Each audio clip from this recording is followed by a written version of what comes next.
Welcome to Live, life-inspired views for every day. My name is Chris Meyer, and I'm a curious soul. Many years ago, I was monitoring a first grade inside recess. One of the first graders took my hand and led me to a little record player where the needle was going around and around in the center, indicating the record was done playing. He said, "Mrs. Meyer, can you rewind this?" Rewind this? I laughed inside. He was too young to remember the records, or vinyls as they are called today. He knew only cassette tapes that needed rewinding when finished. Well, today the kids hardly know what CDs are, much less cassette tapes. Instead, their world is filled with digital recordings on their devices. But the idea of rewinding can be a concept that might help us deal with some of those old tapes we so often replay in our mind that either reinforce the encouragement that we felt upon hearing them, or increase the rut of self-destruction or criticism that often comes with the repetition of those memories. Remember the infamous flea experiment? Some scientists put fleas in a jar and watched as they continuously jumped out.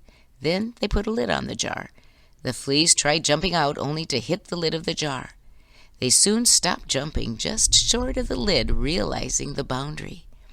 When the scientists removed the lid, they still didn't jump out because they were conditioned to that boundary. We are often like those fleas. Sometimes something is said to us long ago that created lid thinking in our mind. It formed a boundary on our ability to see ourselves in any other way but the one that was presented to us in that comment. For some reason, we latch on to negative comments or our interpretation of them far more easily and longer than the encouraging ones that lifted us high. One of my favorite stories to tell is about a little puppy who was going around the farm one day. The big old workhorse looked down at him and he said, "Hello there, little fella. I'm the workhorse. I'm the most important animal on this farm because I pull the plow for the farmer so he can feed his family. But you're so little and all, you must not help the farmer at all." Pretty soon they heard moo, and it was Milk Cow. She said, "Oh, hello there, fella. I'm the most important animal on this farm because I give milk so the farmer can give it to nourish his family. But you're so little and all, you must not be able to do much for the farmer. Too bad." Well, then the sheep. "Hello, little fella. I'm the sheep. I'm the most important animal on this farm because I give my wool so they can stay up warm all through the winter. But you're so little, what can you do?" Oh, everyone on the farm thought they were the most important animal. The cat caught mice. The chickens gave eggs. But they all agreed on one thing.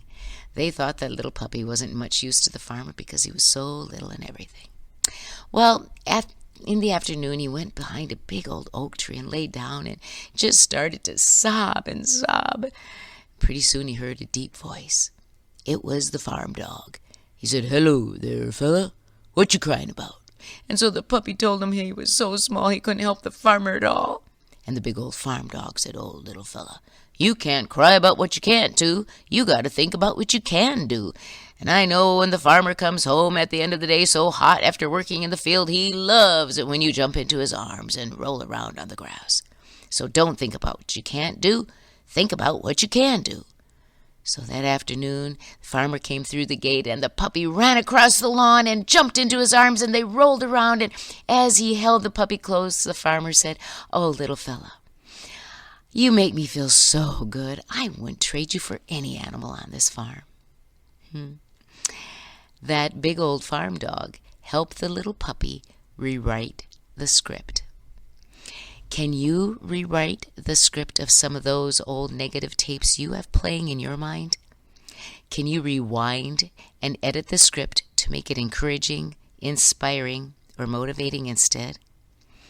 If you were told you didn't have a good voice enough to sing in the choir, could you rewrite the script to, "I love music and no one can stop me from singing in my own house choir"?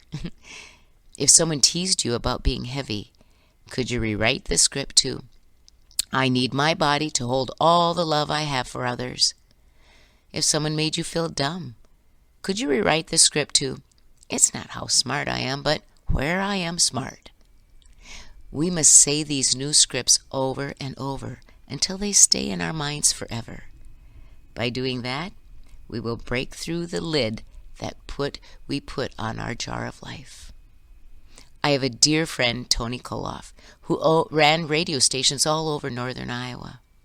Tony recently turned 80 years old and celebrated his birthday on his radio station by playing his favorite tunes and called it Tony's Favorite Top 80. What if we made a list of positive tapes for each year of our life, or at least 10 years? We could crowd out those lingering negative tapes and fill our days with confidence and possibility. Write your top 10 list today and put it on your bathroom mirror. Join me next Monday for Live, Life-Inspired Views for Every Day. I'm Chris Meyer, and I'm a curious soul.